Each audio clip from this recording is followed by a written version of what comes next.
મહત્વના સમાચાર સાબરકાંઠાથી।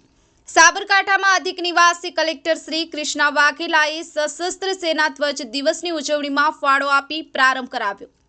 સશસ્ત્ર સેના ધ્વજ દિવસમાં યથાશક્તિ યોગદાન આપી સહભાગી થવા અધિક નિવાસી કલેક્ટર શ્રીની અપીલ।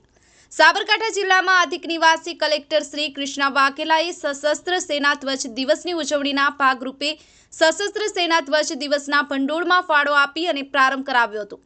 સેનાના જવાનોના સાહસ, શૌર્ય, અનન્ય બલિદાનનું સ્મરણ કરવા અને તેમનું સન્માન કરવા સમગ્ર દેશમાં સશસ્ત્ર સેના ધ્વજ દિવસની ઉજવણી કરવામાં આવે છે। અધિક નિવાસી કલેક્ટર શ્રી કૃષ્ણા વાઘેલાએ ફાળો આપી અને સશસ્ત્ર સેના ધ્વજ દિવસની ઉજવણીનો પ્રારંભ કરાવ્યો હતો। મા ભૂમિની રક્ષા કાજે જવાનો સરહદ ઉપર યુદ્ધમાં આતંકવાદીઓ સાથેની લડાઈમાં પ્રાણ ન્યોછાવર કરી દેશ માટે મહાન કુરબાની આપે છે।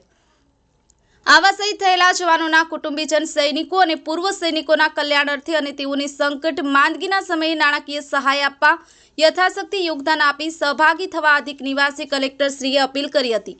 ઉલ્લેખનીય છે કે રાષ્ટ્રની રક્ષા માટે બલિદાન આપનાર સૈનિકોના પરિવારજનો સન્માનભેર પોતાના જીવન જીવી શકે તેમજ યુદ્ધની સૈનિક કાર્યવાહીમાં શારીરિક ક્ષતિગ્રસ્ત થવાના કારણે સેવાનિવૃત્ત સૈનિકોના પુનઃવસવાટ અને તેઓના પરિવારજનો માટે વિવિધ કલ્યાણકારી કાર્યોમાં સશસ્ત્ર સેના ધ્વજ દિન ભંડોળનો ઉપયોગ કરવામાં આવે છે। સંવાદદાતા ઝાકીર હુસૈન મેમન।